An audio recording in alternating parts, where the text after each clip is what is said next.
Welcome to Goonie's World. My name is Goonie, also known as Colin, and I'm joined via Squadcast by Johnny Farrow, also known as Sean. Hello. And Meanie, also known as Ryan. Good day, sir. Good day to you.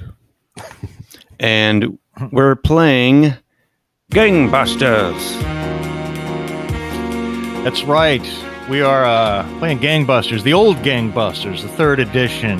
Now, there is a new Gangbusters out that I have not seen, but this is the old TSR, third edition Gangbusters. And I believe the Gangbusters is sort of set in the 1920s, but we're just upping it to the 1930s a little bit. And our Gangbusters game will take place in 1930s Kansas City. And at that time, Kansas City was probably one of the most sinful places on earth. It was certainly one of the most corrupt.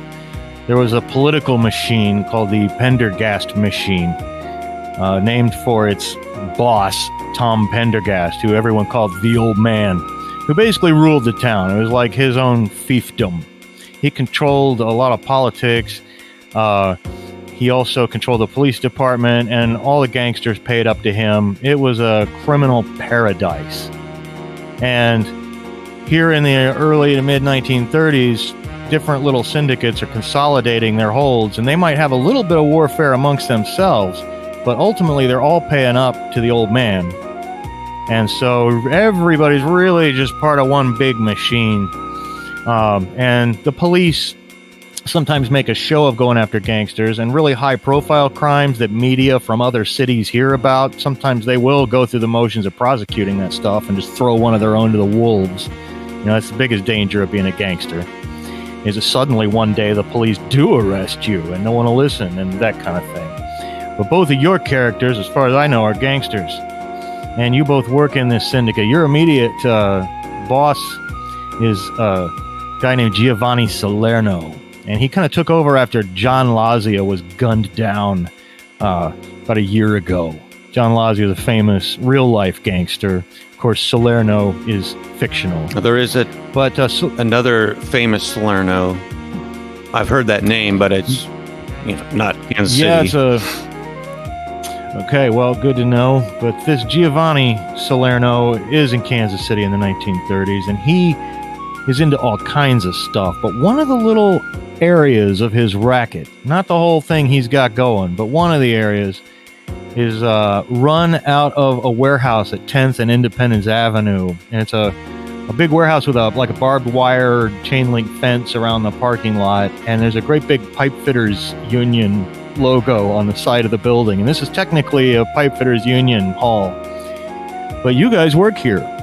And technically, on paper, legally speaking, you work for the Pipefitters Union. You are clerks for the Pipefitters Union. Local 533. And that's right. Oh, thank you for that. 533. And as clerks of the 533, you make these pretty big salaries, most of which you end up just kicking back to Salerno. And your real income comes from what they really do here at this warehouse. A guy named Shark McGee is the boss at this warehouse, and Shark is the one you normally deal with. He's an Irish guy who married Salerno's niece. You know, they're all Catholic. You've met Salerno, but that's a treat. It's an honor to be asked to talk to him. You mostly deal with Shark McGee at this Pipefitters Union Hall, which is full of slot machines most of the time.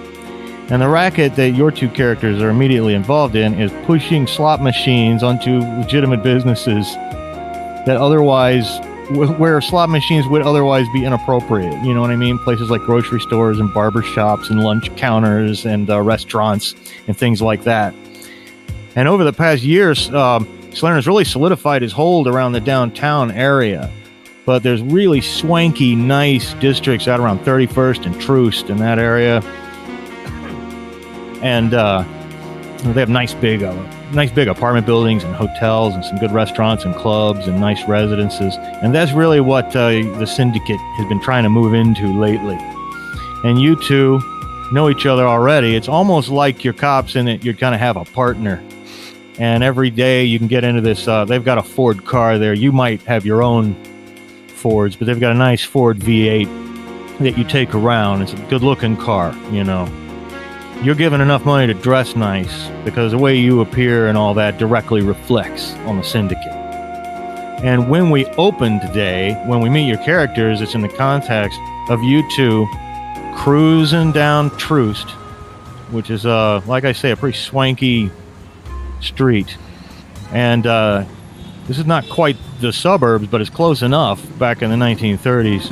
But you've got very nice hotels like the Belle Reve and stuff, not too far off Troost. So there, but it's not nighttime; it's lunchtime, and you're on your way to a place called the Rook, which is a restaurant who are going to be taking slot machines. You're going to convince them of that. But while you're on the way, I just thought that this would be a great time for you guys to introduce your characters. But one thing I want to ask: who's driving? I pictured myself driving. I kind of pictured you driving too. I don't know why. I'm happy to let him take the wheel. All right. Well, what's your driving score? Maybe we should determine who's the best driver. Well, that's a good idea. It's 65. Yeah. You're a little bit better, but 4%'s not. Nah, not enough to matter. All right. Well, since you're in the passenger seat, let's hear about your character first, Ryan. Well, my name is Bobby Marbles, and I'm a kind of a tall, lanky guy. Glasses. He's wearing a very nice suit, pinstripes and everything. Sure. That's me, man. If you got a problem with that, you put up your dukes. No, I don't have a problem with that at all. Now, as you look over though to your left in the driver's seat, you can see Goonie's character. Let's hear about your character, Goonie. All right. His name is Jimmy Carano, and he is a heavy-set man with black, slicked back hair, and quite hairy, I guess. And did you say, Ryan, that your character was wearing like a pinstripe suit or something like that? Yes, indeed. Yeah, because I thought that would be funny if he's wearing if my guy was wearing a suit, but this is like way before the days of where track suits that mafia members would wear. But if he had like a suit with some those type of pinstripes, so it looks like a tracksuit. Oh, I see. Yeah. Like it's the same striping. Yeah. Sure, I can see the Yeah, and that's. I don't know. You go back and look at some zoot suit patterns. I bet you'll find something similar. Mm-hmm. All right. Well, and so we have a good mental image of our friends here. So you got 8 or 10 more blocks before you hit the Rook, and they should be open because it's lunchtime. You guys want to chat for a little bit together as you head up there? You're waiting at a stoplight right now, actually. Anyway. Yeah, I was gonna see Marbles if you had a chance to look at my little baby girl. I got the picture right here. You got how old is she? Yeah, just like 4 weeks or something. Oh my. Well, yeah. So let me take a look at that. Cutest little thing. Cute as a bug's ear, she is. Yeah, just look at her little toes. Just want to nibble on those little toes. I'm not much of a toe nibbler myself, but Yeah, well, wait till you have a child, then you'll know. I've been completely changed by this whole process. This little, she's my little princess. How's the old lady doing? Oh, the old lady. Yeah, she's fine. Yeah, whatever. Well, the light turns green, and you guys are able to head on down Troost, and with it being lunchtime, there's quite a bit of traffic out, but you can pull up outside of the Rook with no problem. And they have like a neon sign in the shape of like the Rook, the chess piece, like a little castle. And inside, when you park the car, obviously you get out, and when you first walk in, there's sort of a foyer type area, and there's a little podium where they're going to take your name and all that. Oh, yes, gentlemen, do you have reservations? You can hear some quiet, piano music playing in the background, but you're not really into the restaurant. Reservations? I don't need any fucking reservations. Do I? Excuse me, sir. Well, please, watch the language, sir. Oh, watch my fucking language, please. Give me a fucking break. Oh, I'm sorry. You don't know who I am, I guess. You don't know. I don't. Well, I'm going to call the manager. Is what I'm going to do. You wait right there, mister. Yeah, do that. I want to speak to the fucking manager. Well, he actually steps aside, and he's trying to hunch up so you can't hear him, but you're only like 4 feet away from him, so you can. He's like, yeah, there's some gentlemen here being very aggressive and using profanity. Yes. Very well. He hangs up the phone. Mr. Spoons will see you shortly. You may go have a seat at the bar. Yeah, I'll fucking do that. I'll do that. Hope he doesn't keep us waiting too long. He'll see you in his good time, sir. And when you walk into the restaurant proper, you can see it's only about half full right now. Again, it's lunch, and this is really more of a nightclub, too, because they have a bandstand and a stage. And according to the logos on the bandstand, in residence here at night, they're not playing right now, is Baron Swing's Kansas City Swingers, who are a pretty hot band that's well-known regionally. But right now, just their piano player is in. They're just playing some soft lunchtime music. And you go up to the bar, and they give you whatever you'd like to drink. And then Mickey Spoons doesn't keep you waiting. That is, in fact, his name. As he comes walking down the stairs, he's a slight gentleman with like a little pencil mustache. And he talks like he's probably, from back east. He goes, hey, what are you guys doing? What are you coming in here? He walks down from an office that's upstairs, by the way. He walks down some stairs. What are you guys doing? Coming in here, using profanities? That guy was pretty classy place we got here. Very rude to me. It was very rude. You don't just walk in. You don't just talk about rude. You don't walk in here and say, fuck you, fuck you, fuck you. Give me a reservation. That's not how it works. You make a phone call. Now listen, we don't need a fucking reservation because we're just here to talk, all right? And let's... Hey, look, when Mickey Spoons talks, he talks to a secretary who books an appointment. And Mickey Spoons is me. Okay, listen. So what do I got to say to you? I don't know. Other than to get the fuck out of my place. Now you got me swearing. Thank you. Now everything's all right, folks. Everything's all right. Everything's all right, folks. Because there's a couple people who happen to be seated close to the bar looking over. Might have to get the bat out on this one, I say. Nah, I don't think that's necessary. I think we can work through this by just flapping gums back and forth. Okay, Mr. Spoon. We're here with a business proposition. See? Business proposition. See?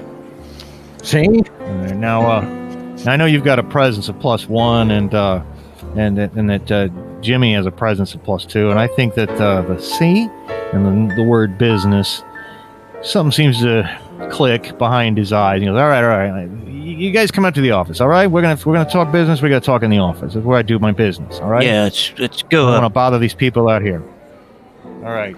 Well, he's after you, he says, and you can walk up the stairs. They kind of curve up around the bandstand, and there's a window up above the bandstand that's frosted, so you couldn't see in. And that seems to be the office that you go into. Now, there's deep carpets in here. And the first thing you hear is a canary. This canary is just going on and on and on and on. It's in this little gilded cage in a corner. And there's also, again, that big window that's overlooking the restaurant floor. And there's a big, beefy guy sitting on the couch. He's just sitting there. He's got a really pockmarked face, and one of his eyes is all milky. And he's wearing a suit that's too tight, doesn't fit him well.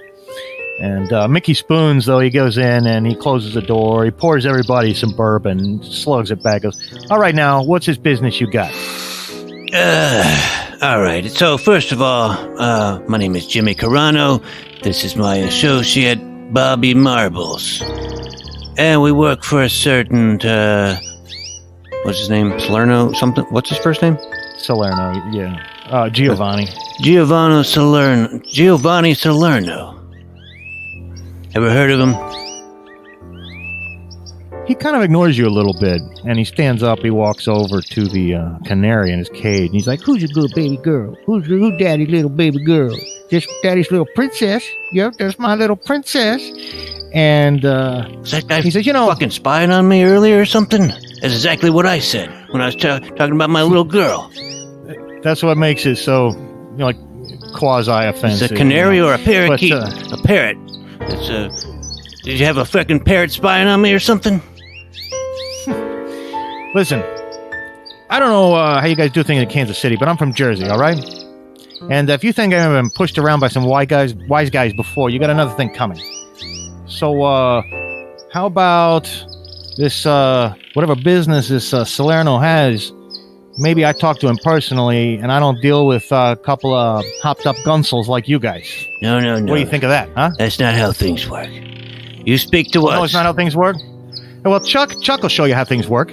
And the big beefy guy on the couch, he gets up and does a thing where he rolls his neck around, it all cracks, and then he flexing his muscles a little bit and slowly starts walking over to that side of the room.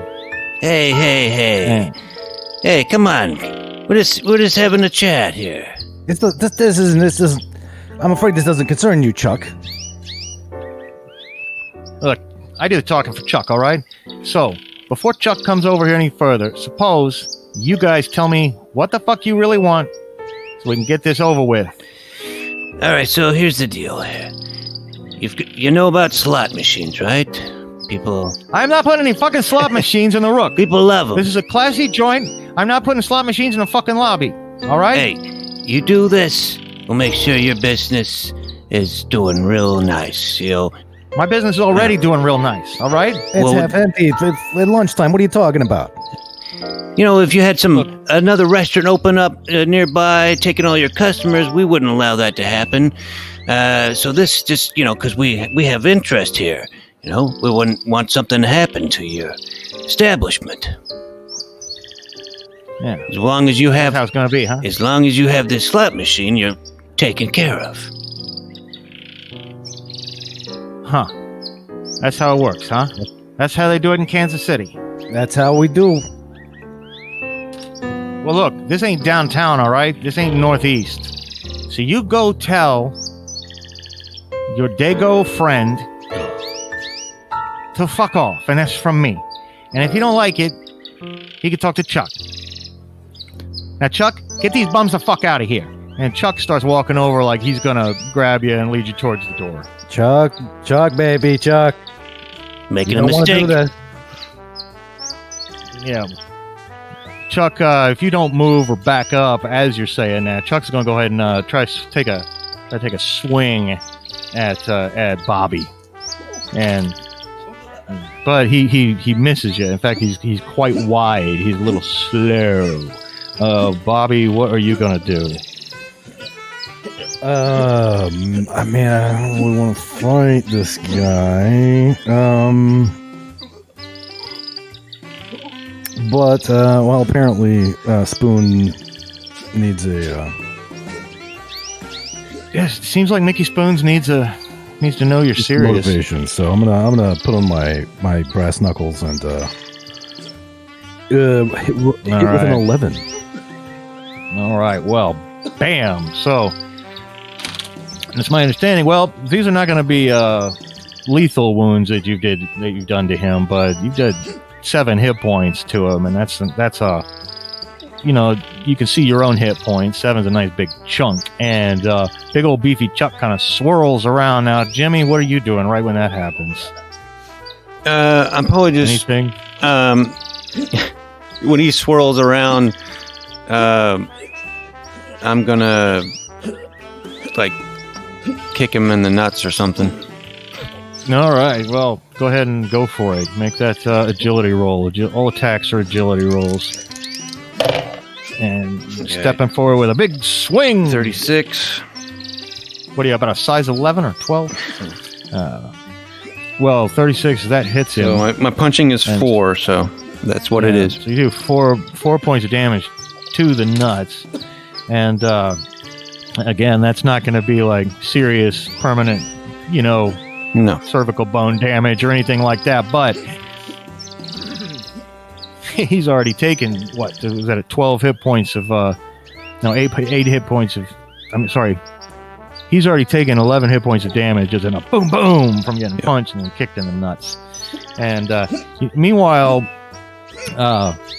Mickey Spoons, he's trying to block the canary's cage from anything happening, to it. He's trying to stand in front of the canary's cage. But old Chuck's not completely down and out yet, and now he's fighting dirty. And the chair that was sitting next to the desk, as he's kind of doubled over, he grabs the chair, picks it up, and swings it in an arc right at both of you guys. Like if it hits, it's going to break.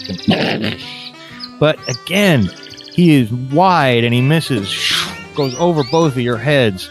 And Bobby, what do you do to that? I'm gonna punch him again with my breast. No. All right, here comes the other one. My voice is more like this, you see. Still under 60 with 46. So that. Oh, nice. For another 7. Yeah. Oh, and that's going to be some serious damage too. Some damage he can't heal quickly. It also takes him above his hit points, and so soon Mickey Spoons is not looking quite so cocky because Chuck is laid out on the floor.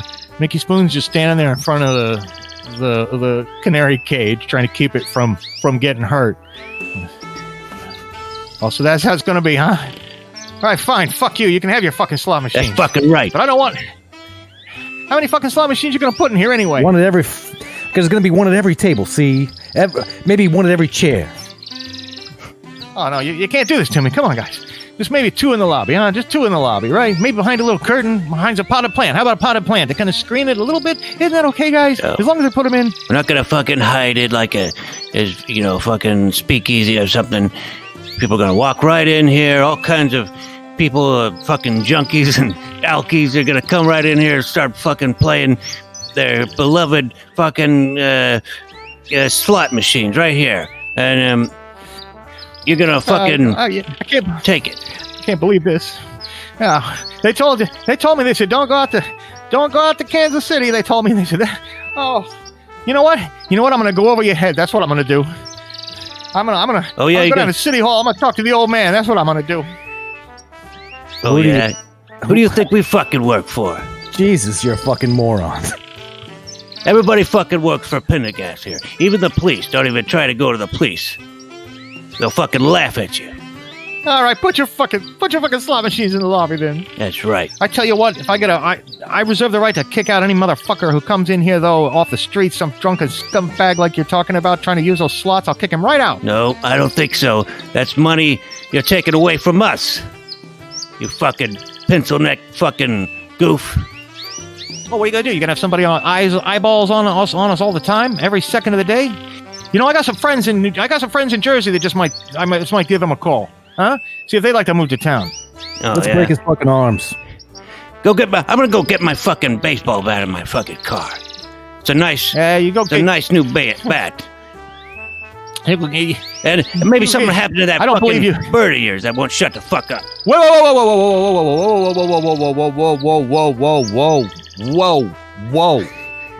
guys. You love that little fucking bird, do you? I'm just negotiating. That's what we do in business. Yeah, we negotiate as well. We just do it a different way. All right. I hear you. All right. As long as nothing happens to my little baby. Hey, I'm wondering there, Mac. What's the bird's name anyway? The name's Princess. Jesus.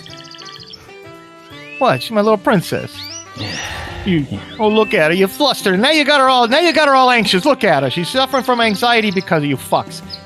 So when are they delivering these machines anyway? Somebody gonna come by later and drop them off? Yeah, somebody. That's usually how it works. Yeah, you guys don't carry them around. All right. Yeah, that's right. Vinny or somebody is gonna come down here and put them slots in for you. All right. Well, Maybe I'll talk to him about the potted plants in front of him, screen it from a little bit. I can't have winos in here while we got people trying to eat a nice piece of fish on the inside. You know what I'm saying? And I tell you what, Baron Swing's not going to like it. Baron Swing carries a lot of weight around here. Baron Swing walks out of here, I'm gone. I'm done for. That's too bad. Boy. Too bad. He slumps down on the couch with his head in his hands, and then he pours himself another bourbon and slugs it back, seemingly defeated. Well, I'll tell you what, if you have any problems with Baron Swing, just let us know. Oh, what are you going to do, break his fingers?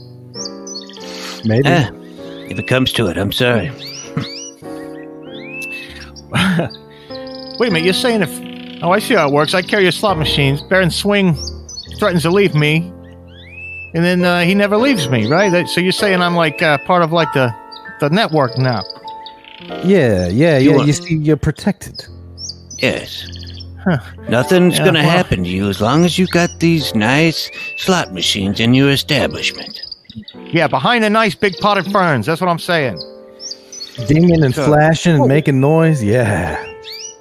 What do you guys care if I got a little bit of remove from the actual dining? All right? Well, As long as it's in the building and people know where to find it, there's no harm done, right? Can we compromise a little bit? If they know where it's at, the volume's turned all the way up so they can hear it, they can see the lights flashing, and they know where it's at, then, yeah, who cares if it's behind some fucking fern? You're behind the times. You're behind the times. My cousin was doing slots in Jersey 15 years ago. You're behind the times out here in the hick Midwest bullshit motherfucker. And he's walking you to the door now and slams it behind you. You guys can walk back down the stairs, and mission accomplished without any actual murder, although you did beat the shit out of Chuck. Yeah. He'll be fine. I was gonna stick that fucking pig with my knife. Didn't get a chance to. Yeah, this is better this way anyway. He'll just have a couple bruises to remember us by. Yeah, it's true.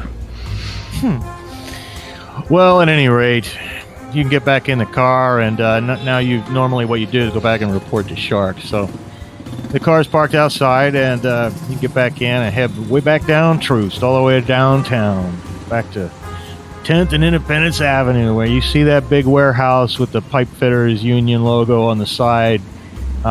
There's a guy sitting in a lawn chair reading a newspaper by the parking lot, which is surrounded by the big, fence and barbed wire. And he gets up and opens the fence. You can drive the car onto the lot and then closes it behind you. And you guys go into the pipefitters union building. And it's, again, mostly just a big warehouse with a lot of slot machines in here. And Shark hollers at you from the back corner of the world. Come on back here. His voice echoes in the big hall. And you go back behind where the dock is. And the dock is open, and he's got a card table sitting there. He's wearing like a wife beater, and I got a cigar in his mouth. Again, he's this huge Irishman who married Salerno's niece. And there's several other guys in here too. There are folding chairs and pot of coffees, bottle out, and they aren't playing cards or anything. He's just sitting at the table. So, come on in, guys. Bobby, how you doing? Honey? How you doing? Doing great, boss. We did real good. Laid a lot of pipe. Laid a lot of pipe. Jimmy, did you get out that bat? Did you swing one? Did you get a home run today? I didn't even have to. I threatened it, but Bobby here took care of the muscle all by himself, basically. I got a good nut shot in, but Bobby has swung those brass knuckles and did the job, so. Wow, did you have to do that right in the restaurant in front of all the fine diners? Oh, no.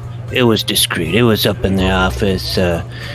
He knew it might get a little ugly, so he was right. All right, good job. That was a tough one, too. That fella's just came in from Jersey, he thinks he knows a thing or two. I thought he was fucking hot shit. Yeah, I guess he's not hot shit anymore. He's probably scared shitless now. But let's make sure we keep it that way. I want you to stop in there about once a week for a while and fuck with him, all right? Slap him around a little bit. Do what you got to do. Make sure this really sticks, all right? That's fine with me. Now I'll send Vinny over there later. Hey, excuse me. The phone is ringing, and he walks over to it, picks up the little receiver off the wall. Yeah. Yeah, they did it, yeah.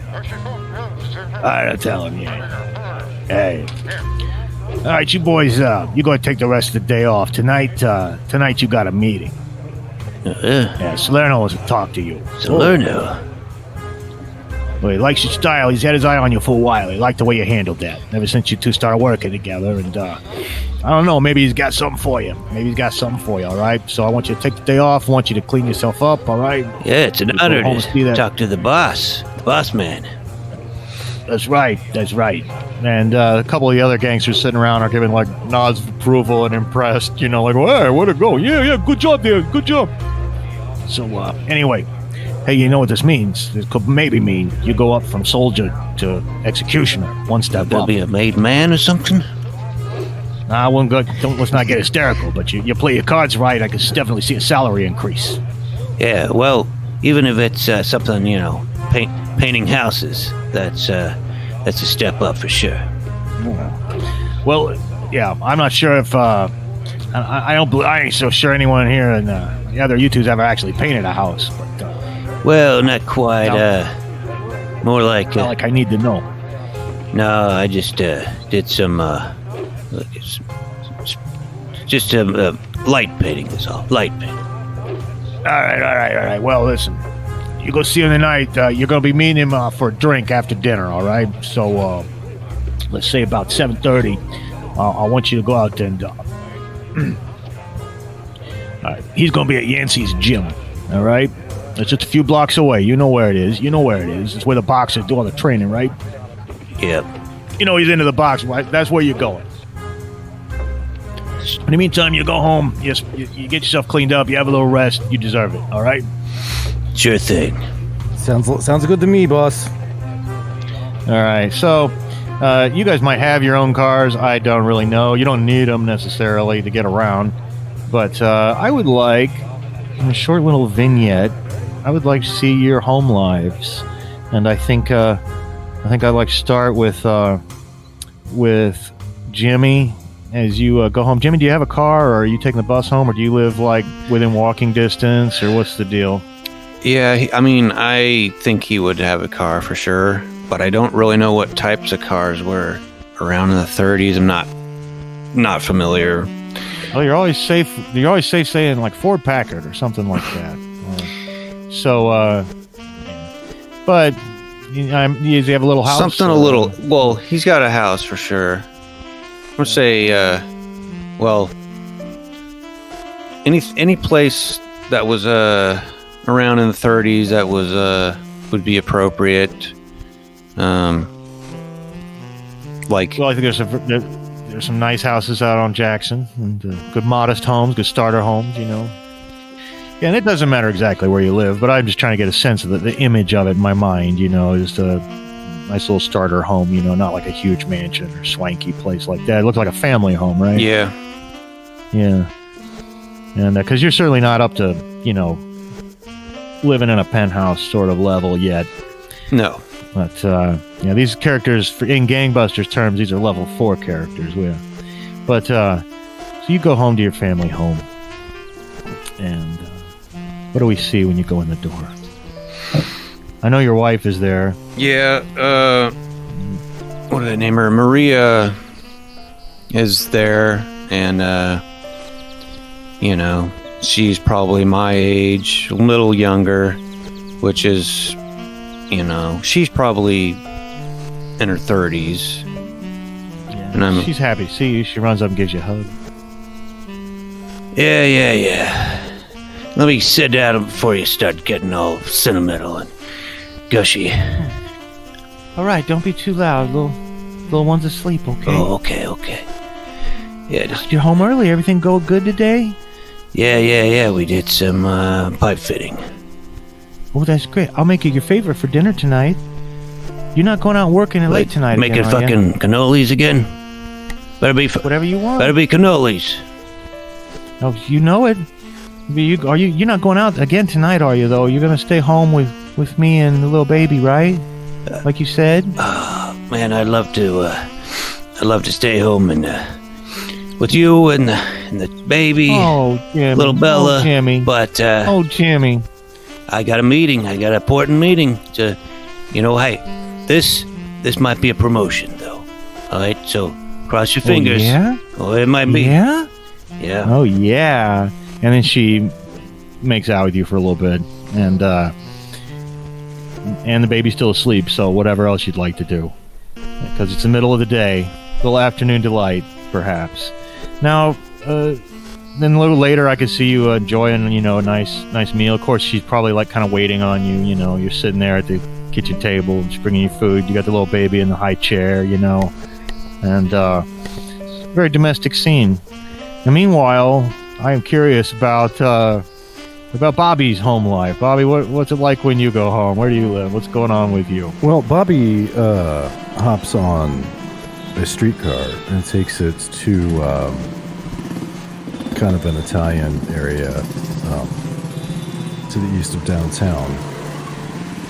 And he gets off and walks up the block to a pretty nice, large, sort of Victorian era home.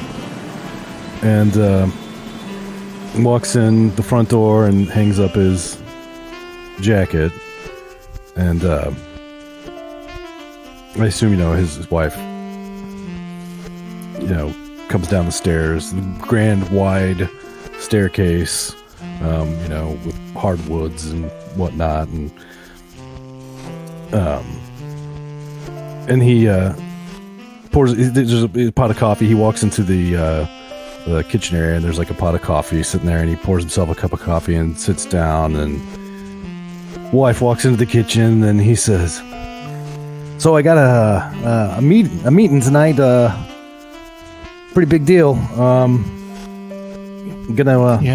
meet the boss." Am I cooking for 1 or 2 tonight? 2. You gonna be okay at this meeting? Well, I think I should be. It's always a little dicey meeting the boss and stuff, but I'll have to call. I'm gonna have to call it in and let him know. Yeah, I don't like it here, right? What's not to like? He's got a beautiful house. Yeah. I'll be glad when we're ready to move on. That's all. And she stands up and walks back upstairs and takes some laudanum. And I don't know why I decided to go that way with your wife. I don't know either. Yeah. But anyway, you guys get through, and she does make a good fried chicken for dinner, though. She's pretty good at that stuff. Well, she knows what you do really down deep, and she supports it. And she worries about you all the time. And anyway, after you enjoy your fried chicken at Bobby's house, and after Jimmy's house, they've enjoyed their cannoli. You guys meet back up 7:30ish out at the Pipefitters Union. Walk down the street to Yancey's gym. Again, this is a boxing gym primarily, and they have a recreation hall upstairs. So you walk in, they have 3 big boxing rings, and it smells like a locker room in here. There are guys dancing around, punching, and so on and so forth. The sweet side. And, oh yeah, that's right. And some people wave at you guys, and hey, how you doing? Hey, from the corner. And there's a stairway that goes upstairs. This is recreation hall and sandwiches with a sign that's pointing up the stairs. And they've got locker rooms in the back and stuff. Upstairs is where you're supposed to go. And even though everybody in here looks more or less like they're connected with boxing, there is a guy kind of sitting at the base of the stairs on a stool, smoking a cigar. He goes, "Ugh," and grants you permission with this grunt to go upstairs. So I guess he grunts you permission to go upstairs, which is where Salerno usually hangs out. And you get to the top of the stairs, open the door, and first thing you see is there's a big dartboard, and a dart's flying towards the dartboard, and it doesn't hit the bullseye. And you're, "God damn it!" says a voice, and you know that's Salerno's voice. You open up in the room, and they have like a sandwich counter in there, and several pool tables and things like that, and obviously a few slot machines. But the Salerno is standing there shaking his head with a grimace. Now he's got a mustache, but it's a thick one, which is kind of rare for the time, you know. Unless you're Stalin, you know, he's got like a Stalin-style mustache and sort of silver gray hair. Wearing an immaculate suit, beige, lovely tie. The tie itself, you know, is extremely expensive, but he's angry. He's got guys sitting around. And he takes another dart and he hurls it at the dartboard. Doesn't get the bullseye, and he picks up a glass and he throws it across the room to the sandwich counter. And the kid behind the sandwich counter ducks, and it smashes against the wall. He goes, "Clean that up, will you? I ain't paying you to stand around." He turns around and he looks at you guys. "So, I hear you guys are having a good day at least. How you doing, Bobby? How you doing, Jimmy?" Good. All right. Good, All right. Yeah, I heard you had a little kid there. I heard you had a little baby girl. That's Did you get right. that fruit basket and flowers? Did you get that fruit basket and flowers we sent over? I sure did. Thanks a lot. Yeah. All right, good. All right. You know, I got to tell you guys, you see my game is off today. Can you see that my game is off? Yeah, you went a little wide there on the darts. That's all right. It's fucking Yeah, darts. I don't go wide. I can't afford to go wide, all right?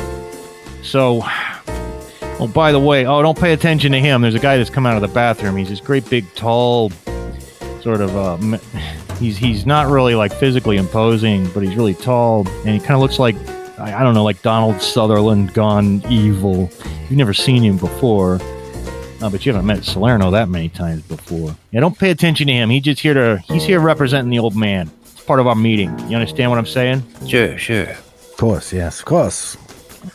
Anyway, I can't concentrate. That's why I can't hit the fucking bullseye, is because I can't fucking concentrate, because something's bugging me, you know? What's bugging you, boss? Well, you know, it's really to get you off my back. I'll tell you why. What's bugging me, and it's a fella named Luigi Vega. He's bugging me.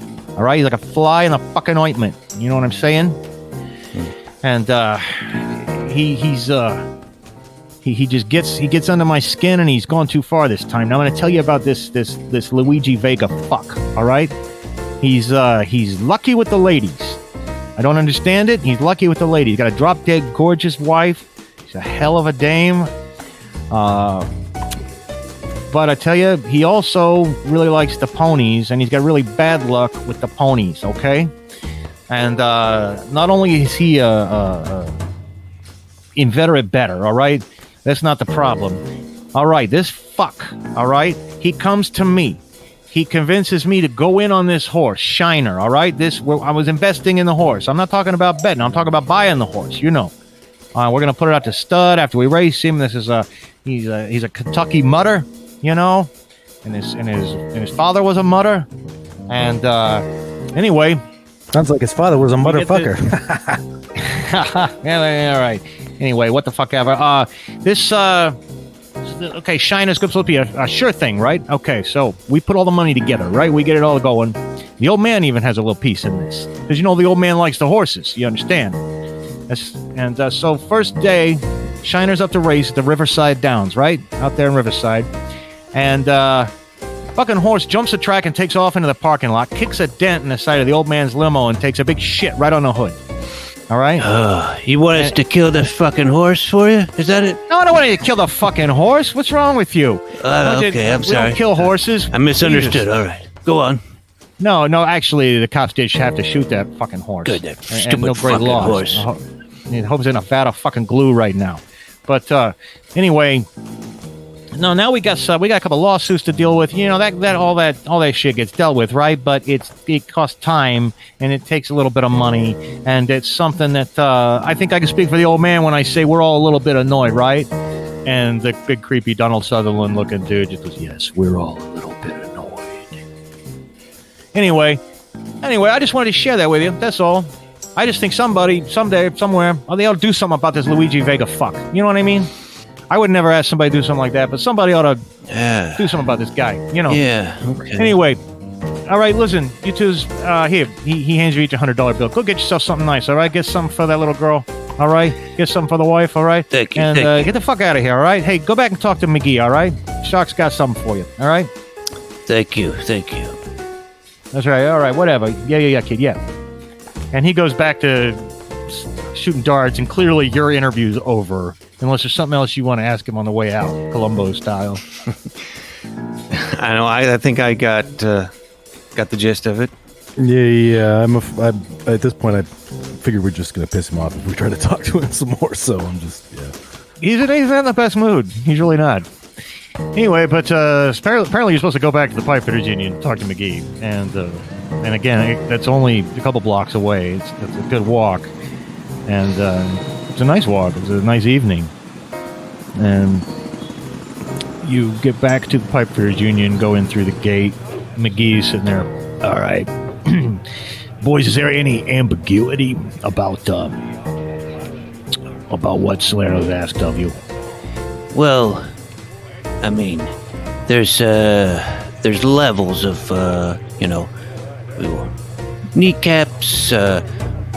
All the way. Boys. All the way. Is that what you're saying?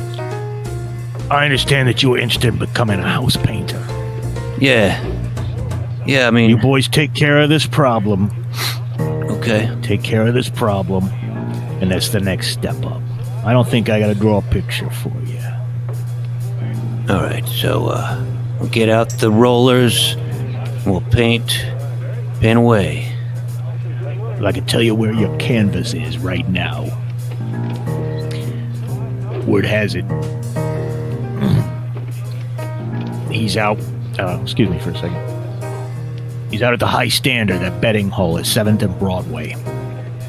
You know the place, and you do. You're the ones that put all the slot machines in there. What kind of place is it? It's a betting hall. Oh. Where people go in and bet on the horses and stuff, and even horse races in other towns. And all technically speaking, illegal gambling, but it all is just, wide open. And, yeah, he's there right now, up at 7th and Broadway. The High Standard, that's the name of the place. You remember. Yeah. High Standard. Well, if you want to find him, I got a good authority. That's where he's at. That's where he's at right now. What's this motherfucker look like? Hey, the Weasley little fucker with a comb over. They say he's a ladies' man. I never would have guessed it. Weasley little fucker, comb over. He must have a big fucking dick or something. Big. He must No, I guess. No wonder he likes horses so much. Maybe he's got this horse-sized cock or something. I mean, that's the only thing I can think of. Well, I tell you, I've seen the guy's wife at Salerno's Christmas party last year. She's a looker. Hot dame. I'm telling you it. Hot, knock out, drop dead, gorgeous. Kind of girl you want to paint on the side of an airplane. You know what I'm saying? Anyway, you take care of this, and we're going to make sure that you guys get to the next level of this business, all right? You've done good so far, but I think your days of pushing slots are over. Maybe your days of helping people push daisies are just beginning. Yeah. We'll get it done. I knew you would. You come and tell me when it's over. You got any questions? Any particular fashion you want us to get the job done? I don't want to hear about it. Okay. I don't want to know about it. All right. You leave it to us. We'll find it. We'll find the best way. And seeing as you gave us his location right now, it sounds like you want us to head out and get. Well, there's no time like the present, is there? Nope. Look, you do the job at your discretion, all right? But obviously, we don't want anything public. And we don't want to keep Salerno waiting, He doesn't like this guy, wants this problem taken care of as soon as possible. So I say, let's do that. All right, boys. All right, you let me know how it goes. Okay. Well, I assume you both go back outside and get in the company car, as it were. The little guy in the lawn chair. It's a different guy now because it's night. The little guy in the lawn chair opens the gate of the parking lot. You're going to drive out. You go downtown, wind around 7th and Broadway, not far from the bluffs, that overlook the river. And not far from here, of course, is the river, and there's a little community called Harlem, north of the river, and North Kansas City, and there's a few other things. But you're not far from the spot where Lewis and Clark once stopped and made camp and thought, hey, this would be a good place for a fort. And that's what they sounded like. Yeah, they did. It's Lewis and Clark. I'm Lewis. I'm Clark. And I'm Clark. Welcome to our podcast, Flooring America. Yeah. Well, anyway, the high standard does not look like it has very high standards because the very sort of wino derelicts, that you described coming in using the slots are in here using the slots, which mostly line the walls. And there's all kinds of noise and blaring radios, like different radios, blaring different things, all announcing like different race results. And there are booth-type windows in the back where you can place bets, and then on the other wall, there's this great big board, like a big placard or scoreboard, that they're moving numbers around. They're using poles, to move these little numbered plaques around to show the racing results from different parts of the country, and also sporting events. It's baseball season right now, and they're betting on all the leagues, the Negro leagues, the regular leagues, and everything else. And then the rest of the place looks more like a lounge than a bar. There is no bar per se, but there's a cigarette girl with a tray walking around, and there's a sandwich girl with a tray around her neck, and there's a beer girl with a tray around her neck, and they're sort of circulating throughout the place, and there's little couches, like circular couch clusters and things like that. And there's a guy in the back, an animated little guy with a comb over, in fact, and he's clustered with several other people around a radio. This guy's jumping up and down, he's clutching this big handful of betting slips, and he's right by the radio, and you could, with that comb over, it's and here's a squirrely little guy. It's a pretty good bet that guy is Luigi Vega, and he's actually jumping up and down in front of the radio. Everybody's paying attention to it, but he's saying, yeah baby, yeah baby, yeah baby, yeah baby, yeah baby, yeah baby. Wait, oh. And everybody around him is excited and cheering. And then the announcer says something about silverfish stumbles. And he's like, no baby, no baby, no baby, no. Oh. And then the race ends badly for him on the radio. He gets several people pat him on the back consolingly, and he shakes them off. You hear the, Christ, I need a drink. He goes over and he sits down on one of those little round couch clusters, not 3 feet from you, and snaps his fingers at the beer girl, and he just slams that beer and rubs that comb over back over his bald spot, and he goes, oh boy, oh no, don't make me tell my wife, oh boy, and no one else is talking to him now. Yeah, so I think I want to go up and kind of sit next to him. I'm not going to do anything to him, but I think we should sit on the other side of him. We need to that's cool. Convince him to come with us, maybe somewhere a little quieter, like maybe the restroom or just anywhere we can get him alone at, I think. Well, at first he doesn't notice that. He's so distraught that at first it doesn't really register that two guys sat down, right on either side of him. But after a few seconds, he looks over at Bobby, and then he looks over at Jimmy.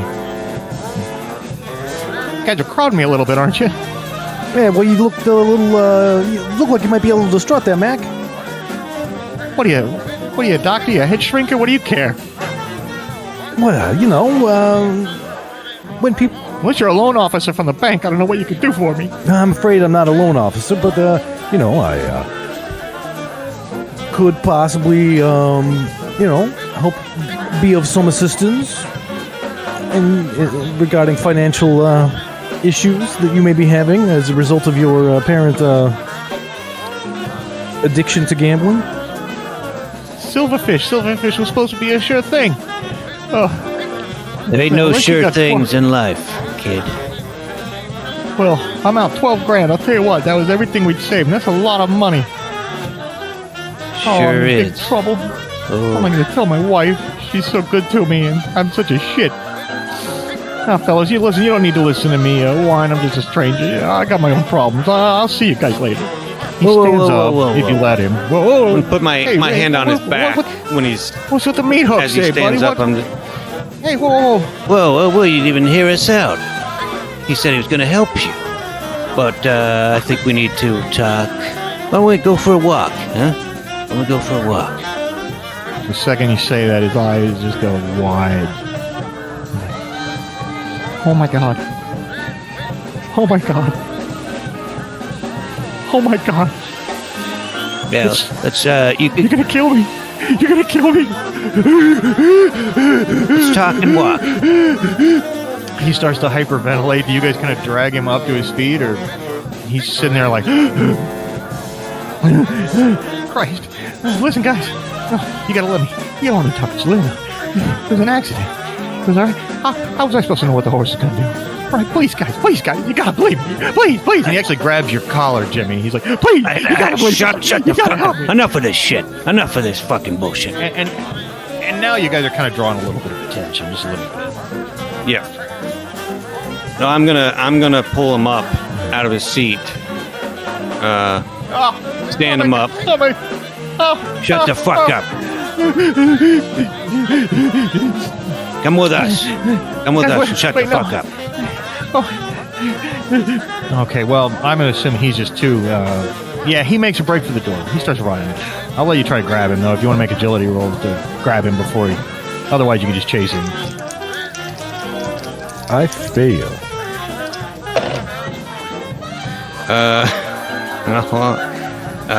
I got a 94, so I failed as well. Well, you try to grab him, but he's a wiry little guy, and he just dodges past you. Bobby at least grabs his hat, the back brim of his hat, and so you've got his hat, but the rest of him is out the door. But you guys aren't that far behind him. I assume you chase him out into the street. Yeah. Of course, and I've got a very good pretense. Hey, Mac, you forgot your hat. Perfect. And there's again, it's night now, and there's not that many people around. There's a few bars, and obviously there's a few cars on the street, and there's a police car going by. And just for a second, Luigi looks like he's got some hope, and then his shoulders slump again, and he sits down on a bench right by the bus stop and buries his head in his hand and starts weeping. Should have made us run. You guys, seriously, you're gonna kill me because of this horse? You're gonna kill me? Is there a like an alleyway nearby? Oh yeah, many. All right, listen. Get up off that bench. Be a man. Come with us down here. Oh God. We'll just talk some more, okay? We can talk right here. It's over there. We're in a nice, comfortable bench. We can talk right here, right, fellas? It's not going to change anything. It won't matter. You gotta let me talk. I mean, you gotta let me talk. If it has to be done, it has to be done. It doesn't matter where it's at. But I'd appreciate if you come with us. No, not down there. Not in the dirty alley. I'm laying there like a piece of shit in the alley. And that's what my wife reads about in the papers. Hey, you'll be taken care of, all right? Your wife will be taken care of. Oh, yeah, I know she'll be taken care of. I'll tell you what, that's what this is all about. I'm telling you. Half the gunsels in this town, I had their eye on her ever since I married her, but she's a sweet girl. She's a good girl. This is all, listen, you guys. Yeah, I've seen her. She's pretty fucking sweet. I know that. You said that, you said that it had to be done, right? But don't do it in this alley. And listen, you've got to grant me one. Doesn't a giant man get one last request? Doesn't he get one last request? Jesus Christ, what is it? What do you want? You gotta let me square things with my wife. You gotta let me go say goodbye. Just take me home and let me say goodbye. I won't tell her what's up. I gotta tell her goodbye. I love her. You understand? I gotta tell her what she's gonna be left destitute. There's gonna be people coming after her, Listen. taking advantage of her. Just you go with me. I'll tell you my friends from work. You sit right there. I'll tell her I gotta go on a little trip and how much I love her. Please, Billy, you got it. Okay, listen. Please. And he grabs your lapel. Just to shut you up, and just to see your hot dame wife in person, I'll come with you. Is that all right with you, Bobby? You think we should let this guy get one final goodbye to his wife? Well, I don't really know. Please. Because I don't know what Salerno would say about it, but we can exactly go ask him. So I guess The house is a probably more secluded place, you know. No, you can't do it at the house. I mean, and it's called. You can't do it at the house. Hey, you guys. don't be fucking eavesdropping. I'm talking now. Talk to my Just take me associate. after just shoot. Just put this one in the head, right, fast, and maybe you do it on the bridge, so my wife never finds the body. Just put down the river forever, all right? Let me go see my wife. I can't believe it. It's all my fault. It's all my fault. I can't believe it's come to this. Okay, well, he blubbers if you want to talk amongst yourselves for a little bit. All right. Well, we're gonna walk him to the car, I guess, and hop in and drive towards his house. Where does he sit? Does he sit in the back, or do you sit him between you and because his bench seat's obviously in the front? Or Yeah, I think we should sit in between us so he doesn't try anything like hop out of the car. He definitely will. because he definitely was going to. So, yeah, not surprised. So, where's your house at, Mac? I got a nice place down on Jackson, right down there in Jackson, on 18th Street. Hey, All right. hey, it's close to where I live. It's a little bit of a. What a coincidence! I guess that makes us best friends. To be a little dramatic, all right. I need you to just shut off the fucking water valves in your eyes. Hey, you know they're gonna come for you too someday. You know you're gonna go down one way or the other. Either they take you down, or somebody else does. This is a rotten world and a rotten town. I'll tell you what. I heard some people say the old man sold his soul to the devil. You know, sometimes I believe it. Just turn left right here. Turn left. All right. Hey, I got a question. Yeah. Can I see your dick? What the hell kind of question is that? No, you can't see it. Ah, come on. You can take a look at it when I'm dead. All right. I'll do that instead. You're gonna kill me and then you have to see my dick. What kind of crazy world is it? Well, I just had my partner and I here. We just had a little bit of a sort of discussion about whether you was hung like them racehorses you bet on. That's for me to know and you find out, buddy. Well, Let me give you the satisfaction. Here we are, right here, right there. You see right there. All right, just pull up here. All right. And obviously, I'm assuming you guys will walk him in such a way that he doesn't have a chance to bolt for it. Yes. I got my hand on his back. Walked him in. Well, Okay. Honey, I'm home. he says, and honey, we're home. Looking shocked and surprised from the back kitchen. This is not a huge house. It's like this living room area, and then back behind that is a dining room, and you can see off the side is a kitchen, and it's drop dead gorgeous. I mean, redheaded bombshell, in a very tight sweater, comes walking out, and then there's something else though that she has clutched to her ample bosom, about a 5 or 6 week old baby boy. Oh, little Louie. Luigi says, and he goes over and gives the baby a kiss on the head, and then he just starts bawling. What's the matter, baby? What's the matter, baby?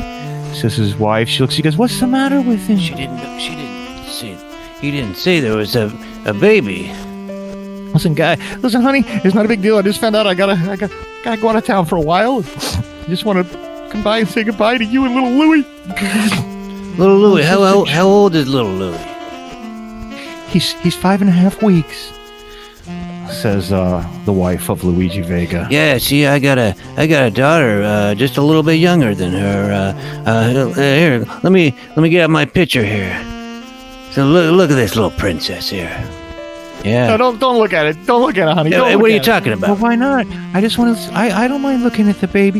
Honey, don't look at it. You don't understand. Don't even look You at think it. my daughter's ugly or something? She's beautiful. Now, listen, listen. We didn't come here to make. Look at those eyebrows she got. She got my hair. Yeah, like a unibrow. She is. She's a pretty little girl. I'll tell you. Unibrow and all. It's too bad, you know. We don't live that far from each other, you know. I bet you. Maybe her and little Louie will end up playing together, huh? Maybe going to school. Honey, I can't understand why you're so upset. It's just I don't want to go on this trip. I don't want to go. And she looks at him, slow understanding dawns on her face. And she also cries.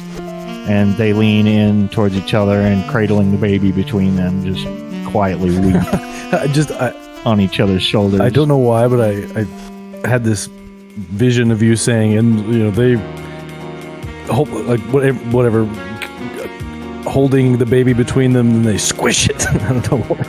They squish it like a grape.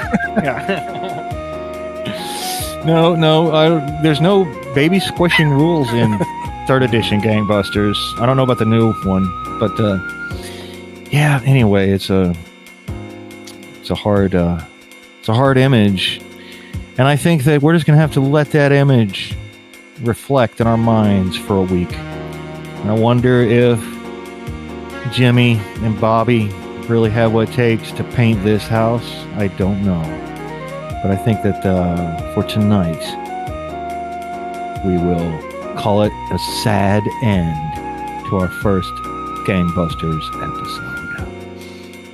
All right, well. All right. And on that somber note, we'll see you next time. On Goonies World. See ya. All right, hey, don't squish any babies. All right.